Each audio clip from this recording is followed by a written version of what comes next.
Bonjour à tous et bienvenue dans ce 3e épisode de la trentaine. Alors aujourd'hui, on va parler des 5 phases de la rupture. Alors c'est un épisode un peu général. Pour rappeler les 5 phases, il y a le déni, la colère, la négociation, la tristesse et l'acceptation. Alors je préfère vous le dire tout de suite, ces phases sont pas du tout linéaires. Et dans un sens, c'est pas plus mal parce que si on devait passer... je sais pas, c'est un exemple, 3 semaines plutôt, 3 mois c'est super long, 3 semaines de déni, suivi de 2 semaines de colère, enchaînées sur la négociation, 15 jours de tristesse, je pense que la route serait très longue. Et en fait, le fait de pouvoir vivre toutes ces émotions, parfois même plusieurs fois sur une journée, ça permet d'avoir des moments de joie dans des moments très sombres. Donc non, elles sont pas du tout linéaires. Et c'est pas aussi parce que on passe par exemple de la tristesse à la colère, suivi d'un moment de joie pour repasser à la colère, que il faut pas vivre entre guillemets ce retour à un sentiment plus négatif comme un échec dans le fait que on passerait pas à autre chose. Non, c'est normal que tout soit mélangé. Moi, j'aimais bien dire à ce moment-là que j'étais un vrai pot pourri d'émotions. Il faut vraiment, à mon sens, ça n'engage que moi, bien se rendre compte que les émotions, par définition, c'est éphémère. Donc, c'est-à-dire que moi, c'est ce qui m'aidait quand j'avais un moment difficile.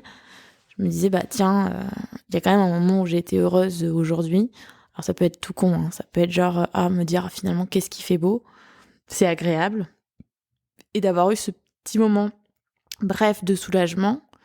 Et finalement, me dire quand je vais pas bien, en fait, j'arrive à avoir des moments de soulagement, même s'ils sont brefs, peu importe. Donc, ce moment mal va forcément passer. Voilà.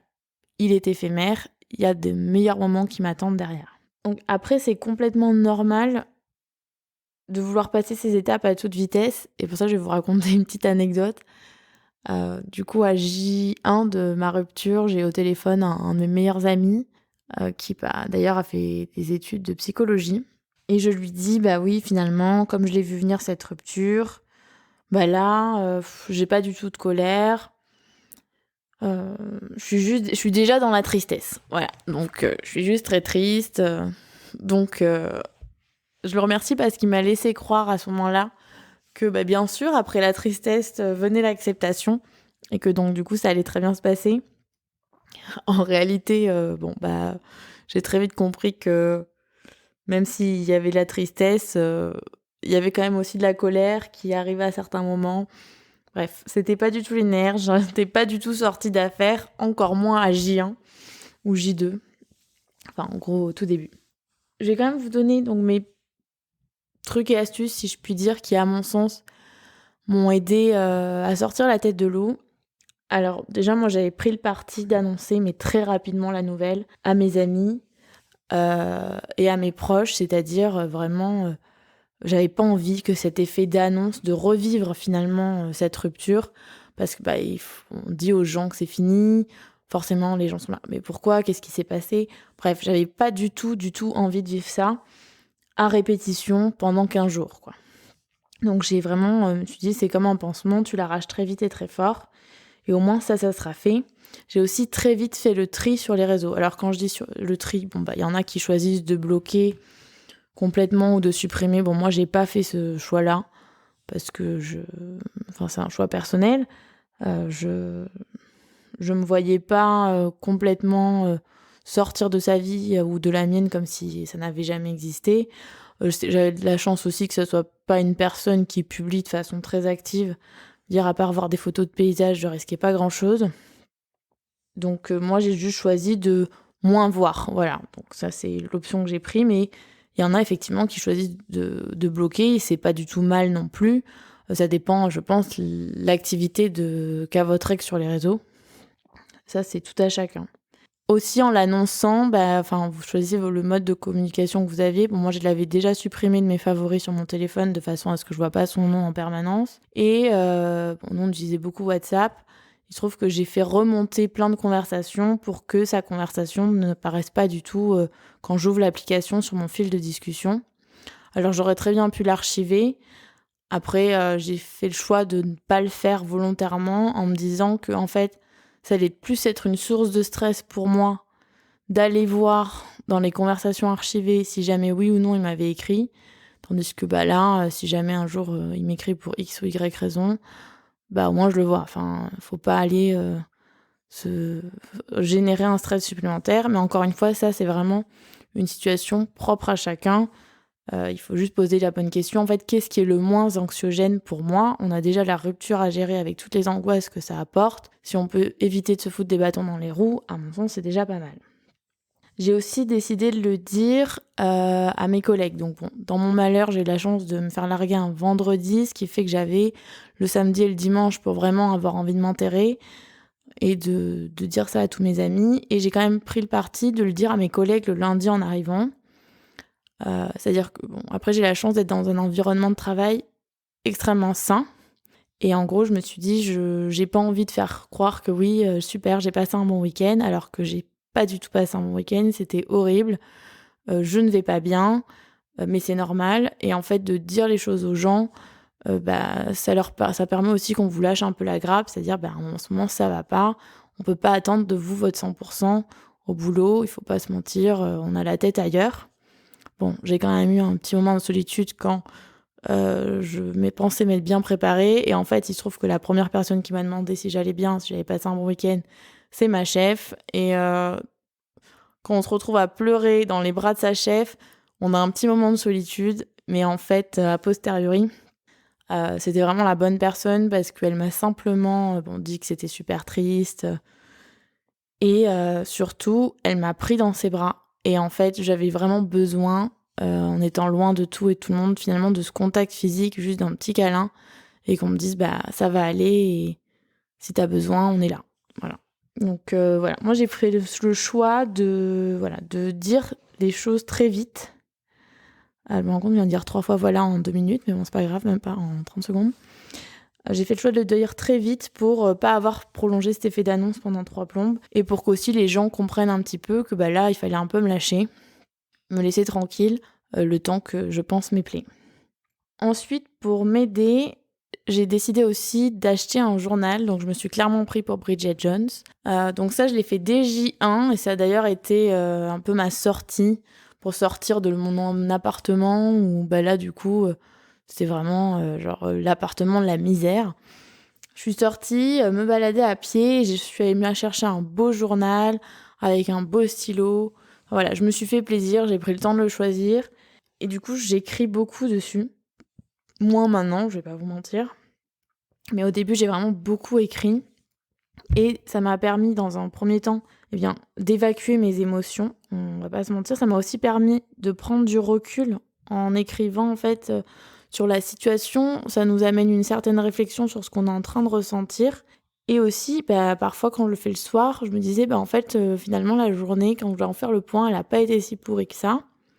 Et surtout, moi, ce que je vous conseille, c'est que je prenais ce journal avec moi au boulot. Et dans des moments, en fait, où on est censé bosser et que d'un coup, parce que c'est un peu ce qui se passe, on est envahi par l'émotion, alors qu'on est censé être concentré sur autre chose, j'essayais de me prendre un petit moment pour moi toute seule, m'isoler, et là d'évacuer en écrivant dans mon journal. Ce qui est parfois, je me suis retrouvée à pleurer comme une perdue en silence dans un coin en train d'écrire sur le journal, mais derrière, je me sentais beaucoup mieux. Et c'est vrai que à mon sens, ça m'a beaucoup aidée et ça m'aide d'ailleurs toujours. Après, le sport. Alors, je vous le dis tout de suite, je suis absolument pas une grande sportive. Il y a quelques sports que je prends du plaisir à faire, mais globalement, je suis pas du tout la nana qui va aller tous les jours à la salle, qui va même y aller 3 fois par semaine, une pratique ultra régulière. Non, c'est pas du tout le cas.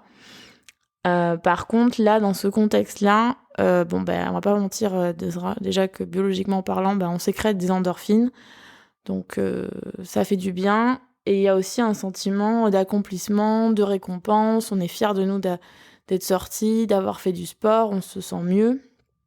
Et derrière, il y a aussi la bonne fatigue liée à l'activité physique. Donc ça, c'est vrai que ça m'a beaucoup aidée. Autre point, j'ai essayé d'aller me balader assez souvent. Donc moi, j'avais la chance d'avoir un emploi du temps plus flexible et en plus, j'avais dit clairement que j'étais pas au top de ma forme. Donc ce que je faisais surtout, c'est que je rentrais à pied au lieu de rentrer en transport en commun. Donc avec les podcasts dans les oreilles. Et en fait, j'essayais de me concentrer sur ce qu'il y avait autour de moi. Ça me permettait d'être vraiment dans le moment présent, si on peut dire, et pas d'avoir la tête ailleurs. Ah oui, et s'il faut, lui, là, il va très bien. En fait, de me recentrer sur moi et pas sur ce que lui pouvait ressentir ou pas, sur ce que les autres pouvaient penser ou pas, sur ce qu'on avait pu vivre, sur ce que du coup on n'allait pas pouvoir vivre. D'avoir tout ça qui se bousculait dans ma tête, finalement, c'est ce qui est douloureux. En fait, de me concentrer sur ce qu'il y avait vraiment là, autour de moi, ce que je ressentais physiquement, eh bien, ça m'a aidé à me recentrer sur moi et à me détacher de ce que lui ou les autres pouvaient bien penser ou faire. Ce qui m'a aussi beaucoup aidé dans cette optique-là, c'est la méditation. Alors, j'étais pas du tout une fille qui méditait. J'avais essayé parce qu'on m'avait recommandé pour des douleurs, bref. J'avais pas franchement accroché. J'avais essayé avec Petit Bambou. Après, il y a des formules qui conviennent plus ou moins à tout le monde. Et finalement, ce qui m'a vraiment aidée, en fait, j'ai trouvé sur YouTube les méditations guidées de Cédric Michel. Et vraiment, je vous les recommande. Il y en a des plus ou moins longues. Au début, je vous avoue, je faisais celle de 10-14 minutes. Et en fait, ça m'a vraiment aidé à lâcher prise un petit peu sur ce qu'ils pouvaient penser, ce qu'ils pouvaient faire, ce que les autres pouvaient penser. Enfin, sur un peu tout ça, vraiment me recentrer sur moi. Et après, j'étais fière de moi d'avoir pris finalement ce temps, ce petit quart d'heure juste pour moi et de faire ça pour aller mieux. Donc, toujours pareil dans le sentiment d'accomplissement où on fait des trucs pour soi et on se sent fier de nous derrière. Et en fait, tout ça, notamment en écoutant le podcast Phoenix, j'ai enclenché une dynamique de travail sur moi-même. Donc elles ont parlé d'un livre dans le podcast qui s'appelle Les 5 blessures de l'âme, qui empêchent d'être soi-même, exactement, de Lise Bourbeau. Et donc je referai probablement un épisode un peu plus détaillé sur ça. En gros, ça m'a permis de comprendre quels en fait ont été mes mécanismes de défense, mes attitudes qui ont participé au fait qu'on est arrivé à un point de rupture.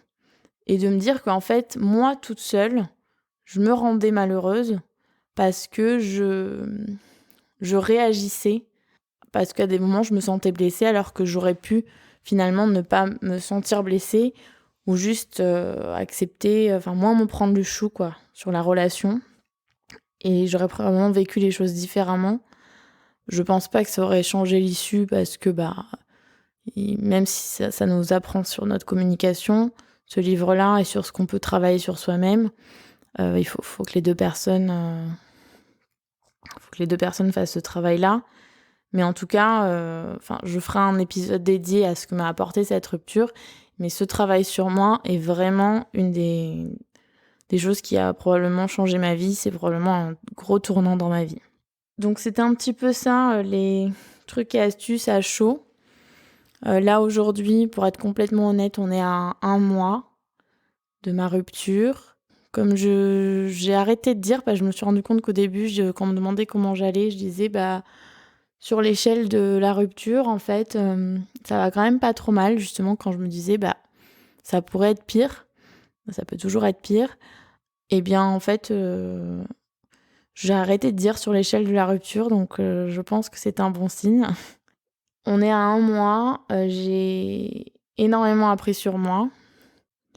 Et le prochain épisode sera certainement sur ça. Peut-être pas le prochain, mais dans les suivants. Et c'est vrai que c'est très gratifiant. Et finalement, on avance, on s'en sort.